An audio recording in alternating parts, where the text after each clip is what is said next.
What is going on, everybody? Hopefully you're having a great day so far. This is the Money Talk podcast, the talk we should have had when we were kids. I am your host, Billy Zerillo, and this is a podcast where we talk about all different types of topics when relating to your money. And I'm really excited about today's topic. We're going to be talking about revolutionizing your finances and transforming your life by unveiling your financial purpose statement. But for those that haven't been here before, please make sure you give a like, a subscribe to this, comment. This is previously recorded, so just to let you know that, but I will come back on here and just interact with you guys, answer your questions, anything like that. So anyways, let's get into it. We're talking about a topic that I'm really excited about, and it's a topic that's not often talked about in personal finance. And it's besides understanding your past when it comes to your finances, what we talked about last week, this week, we're talking about your financial purpose. And it's something that is not talked about. Most conversations around personal finance have to deal with product, projections 30 years into the down the road. Where do you want to see yourself in retirement? Those types of things, which they're all super important things when it comes to personal finance. But how we make decisions is based off emotion, right? And especially when it comes to money, we make a lot of our decisions based off emotion. And so your financial purpose statement is part of what we like to call at our firm a one-page financial plan. Most financial plans are 30, 40, 50, 60 pages long. To be honest, that's a lot of information, and probably a lot of information that you just don't care about. And maybe some of that information is just not pertinent to you at the moment. Most people wake up and have very specific financial questions. Most people wake up in the morning and say, should I get out of debt, or should I save money for a down payment on a home? Should I save for my kids' education, or should I put money aside for a new car? Right? Those are the questions that people often wake up with. And again, going back to the big plans, there is a need for those. But for the most part, people just don't really care about those things, is what I found. And so that is the one-page financial plan. It should be able to break down your entire finances in one page. But a part of that one-page financial plan is really at the top.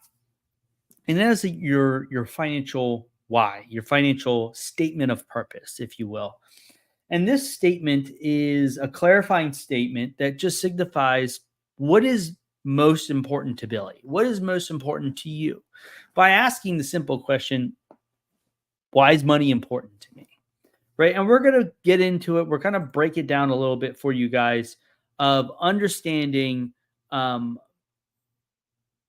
heart of the plan is the financial purpose statement. It's not about product. It's not about strategy. It's not about investment portfolios, which again, those are all important parts of your financial plan. But the compass, right? The direction of where you're going, why we're choosing the products, why we're choosing the strategies that we're choosing, why we're choosing the investment plans that you're choosing is all filtered through this clarifying statement of what is important to you. Why is this important to you, right? Because if you don't have a why, when times get tough, when hard decisions have to be made, right?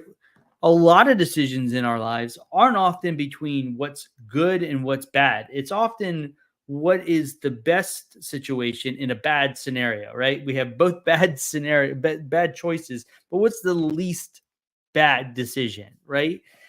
And ultimately, you're going to be thrown a lot of things, especially as social media grows in the influencer world with finance. You already see a lot of it. Hey, buy real estate, buy, this NFT, buy this crypto, buy this, buy that, right? A lot of different investments that come at you every day. And it could get, especially if you're not where you want to be financially, and you want to make a lot of money, and they sell these things as, hey, this is a quick way to get rich. This is how the wealthy do it. Like, why aren't you doing this? This is what they do. and it can seem like you're being left behind, right? And some of those things that are portrayed out there are good for you, or might be bad for you. But ultimately, the question becomes is how do we use our financial statement of purpose to filter out all the noise?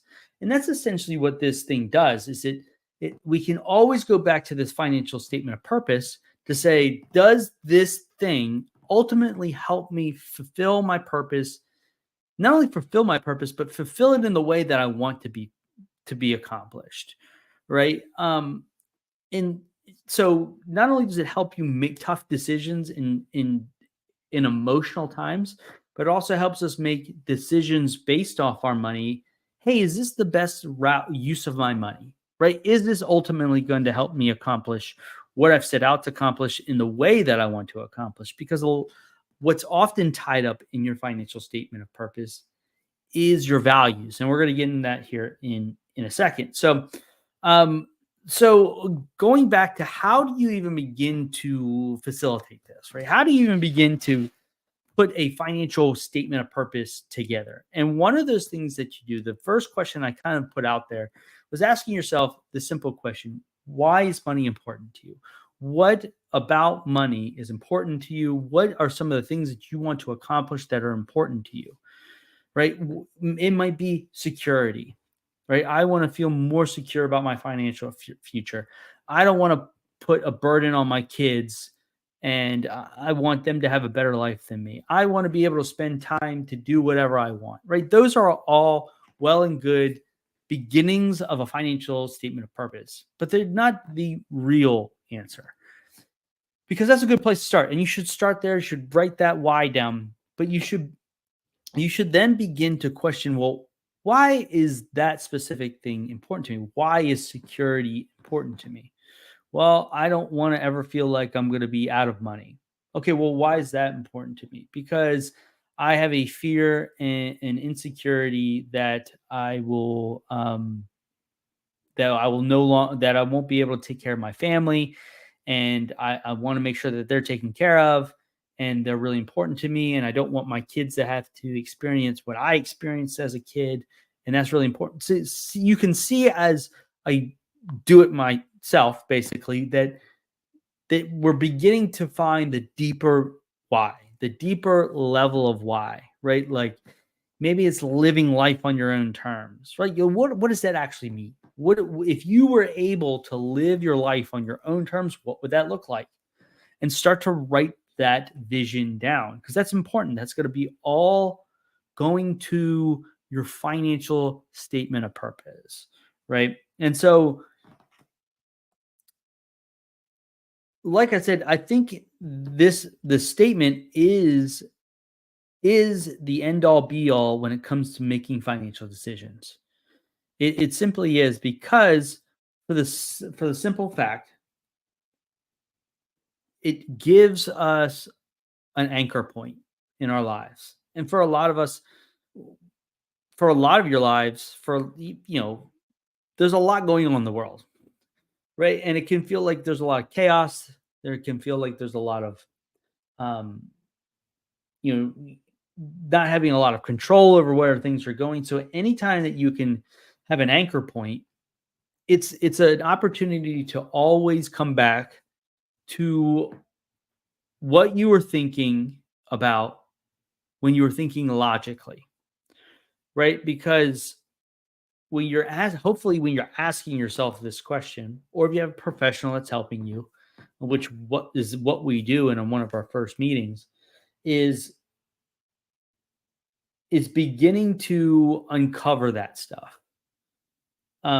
Because often when you're thinking about this, you're thinking about it in a realm where you are probably calm, right? You probably don't have a bunch of stuff going on. You probably have the kids are asleep or whatever, and you're sitting down and you're sitting down with your spouse or your partner, and you're crafting this thing out, and you're thinking deeply about that, right? And you should put emotion into it, but you're thinking logically and emotionally in the same, but they're symbiotic, right? They're working as one. Whereas where you're emotionally hijacked, you're thinking emotionally, right? You're thinking with anger, fear, sadness, happiness. You're thinking on one of those levels, and you can make decisions that maybe not might be in the best realm for you. So it's an anchor point, right? It is a saying that this is a point where I was my most sensible person, so that when you are in a state of emotional hijacking, you can always look back to the statement, and it can bring you back from where you once were, right? It can kind of bring you back down to reality, right? So if I were to give you my statement, I have it written down, right? My statement is to live life on my own terms by building a legacy of abundance and memories and experiences, to live life worry free and remove the chains of what society thinks true wealth is.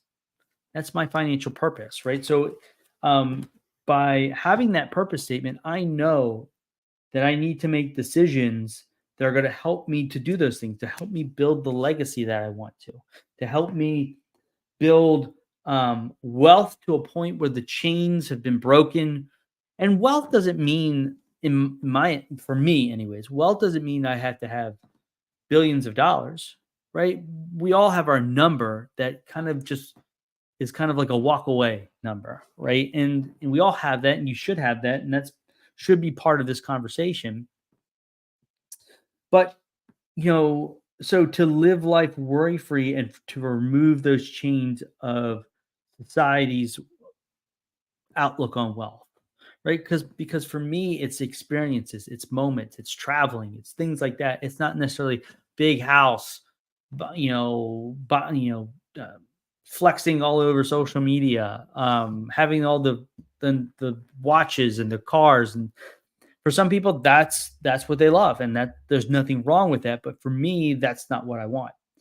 But what going back to what society, right? Going back to looking at social media and seeing all these people and be like, oh, well, they're successful. Look at all the stuff that they have. No, those aren't the things I want, right? Those are just the things that are being flashed in front of me, and it seems like that's what everybody thinks wealth is. But it's really comes down to what your picture of it is. But getting back to crafting your financial statement of purpose, right? So we talked about asking that question, right? Why is money important to me? And then subsequently, uh, you know, asking the why, right? Why am I doing this, right? Why is this important to me? And begin to drill down in there. The next phase of that is, for most people, they haven't done this, right? This is something that I've recently done or did. And that is looking at the core values, right? Looking at what you see as your core values, because that plays a lot into your financial statement of purpose. Like I said, going back to do, does this new investment, this new opportunity, this new job, this new career, does it ultimately help me service the goal in the way that I want to go about it? And so that's where the values come in, because we can all see people that do things that are maybe not the most morally correct, or maybe even illegal, and they're making lots of money. Yes, they're making lots of money and they have lots of things, but are they ultimately accomplishing what they want to accomplish? Because I see a lot of people that do that, and they end up not doing that, or they end up a shell of themselves or depressed because they're not being true to themselves. They're saying, I need to have a lot of money so I can be happy.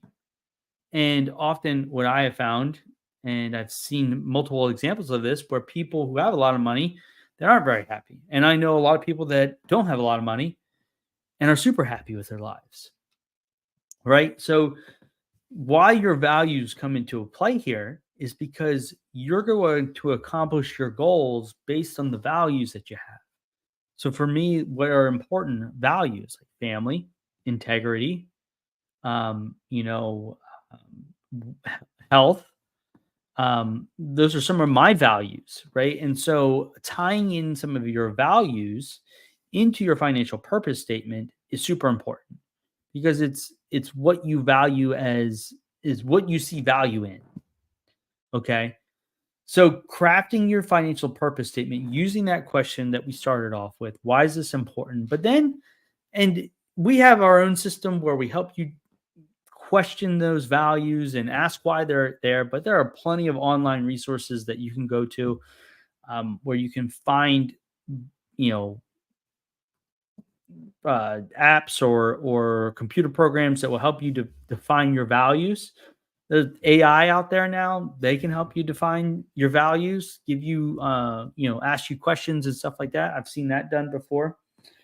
Um, but yeah, so going back to that, asking yourself that question, why is money important to me? And then ask yourself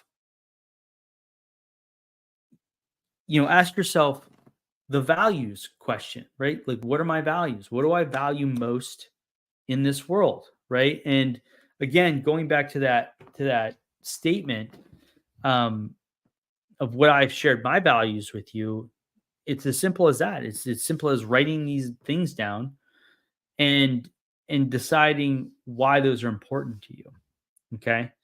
So to give you kind of an example, right? I gave you a real example of me, but a lot of people will use this statement, like I said, to make those hard decisions. And I can give you a prime example, right? One client who we helped to define their financial statement of purpose, and it had something in the fact of, hey, I want to be able to travel more outside and spend more time outside, right? And they had a great job. They were making great money. They really weren't in a place where they need to make more money, which is that sounds weird, but money's not always everything. And I'm gonna prove to you here in a second why. And so again, they had plenty of time to work. They also had a good routine at home with their kids and his wife. They were off on weekends, or he was off on weekends, so he's able to go hiking and do the things that he loved with his wife and his kids, and just spend time with them and out and being outside. Well, an opportunity came up for him to take a step up in his company, and he wasn't really looking to make a move. He was happy with what his job was doing. He's making good money, like I said, taking care of the family, saving enough money. Didn't really have a need for security or in any sense like that. However, this job would pay significantly more. But what was he having to give up? See, the thing is that if in those instances where you make a lot of money, you often have to give up a lot of your time, right? In the corporate world, that's usually the case, right? The higher you get up in the food chain, the more time you're going to give up, especially if your salary, you're going to give up a lot more time. So he was going to get this. He was contemplating this job. He asked me my opinion. Should he get this job? And so we filtered that decision through their financial purpose statement, and their financial purpose statement or financial statement of purpose was, I wanted to be able to spend as much time with my family as I can. I wanted to spend out time outside, spending as much time as I can outside. And I said, so if you take on this new job, you're getting more money, but what are you going to have to give up in order to get this extra money? And he said, well, I'm going to have to start working weekends, and I'm going to have to at least work a couple Saturdays a month, right? 2, 3 Saturdays a month, maybe have off one Saturday. And if you've ever, for most people, if they work 6 days a week, they usually don't want to do much on a Sunday, right? They usually have a lot of stuff to do around the house to help the other spouse. And so usually that Sunday is kind of just a rest day, right? So for him, a lot of his Saturdays were going to be eaten up at this point. And I said, if that's the case and you're willing to give up time for extra money, does that ultimately help you accomplish your purpose? Because that money will be nice for a while, right? the excitement, seeing that money hit your bank account will be nice, right? And they'll feel really good about that. But eventually, when you're out of alignment with your purpose, it starts to chip away at you, right? And you're sitting there on a Saturday and your family's on a day hike and you're having to work. That's tough, right? That begins to eat away at you. And now you become to resent your job. Now you want to take a step down. Your boss won't let you. You feel out of alignment. Other parts of your life become out of alignment. You start eating unhealthy, drinking, whatever. And then the other aspects of your life become out of alignment, all because of the one decision, right? And so you have to weigh that decision against your financial statement of purpose, right? Is the extra money worth me spending time with my family and spending the time doing the things I like to do?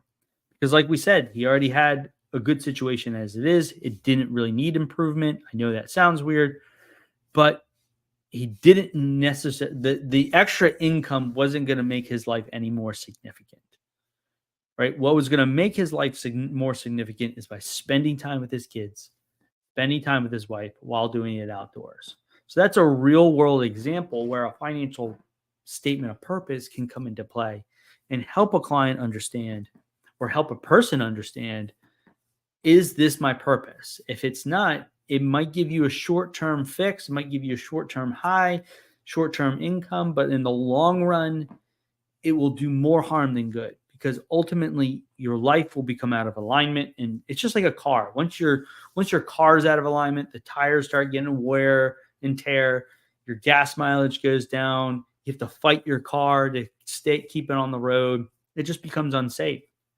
And the same thing can be said for your financial purpose or financial statement of purpose. So, but that is a little bit about that and why I think it's so important to transforming your life. It all starts with the most important statement, because from that statement, we begin to look at goals. What are the goals that we're setting in place to help us accomplish this financial statement of purpose? And then what are the action steps that we're going to take to accomplish the goals? Because if we do it that way, if everything's in alignment, your financial purpose, your goals, and the action steps that you have in place, you're going to do those action steps, you're going to accomplish the goals, and you're going to accomplish what is most important to you. And you are going to be more inclined to go after those goals because it's in alignment with your purpose, right? Because we all want to have that sense of purpose, right? That's what we're all searching for. So anyways, hopefully that helped today. So if you're watching this, if you made it to the end of this and you're saying to yourself, hey, that sounds really cool. I would love to be able to craft my own financial statement of purpose. Just however you're watching this, right? If you're listening to this, go over to my Facebook page, Billy Zerillo. Find me on LinkedIn, or you can find me on Instagram at the Money Talk Advisor, and just DM me. Say, hey, I would love to see what a financial statement of purpose is for me, and we can take some time to craft that for you. But you can certainly do this on your own. It's just a little bit harder because you don't have somebody to kind of push you, ask you certain questions. It's a lot easier when you have somebody helping you. So, but anyways, hopefully you guys got some value out of today. If you did, let me know. Like I said, we are always here. This has been a great episode of the Money Talk. Make sure if you are watching this to just share it, right? Share it, like it, subscribe. Make sure that you're here for another episode of the Money Talk. We're here every Friday. Like I said, this is previously recorded, so make sure you comment. I'll come back and I'll hang out with you guys. So, but anyways, enjoy the rest of your day. Enjoy your week, your weekend, whenever you're watching this, and hopefully we'll get to chat soon. Have a good one.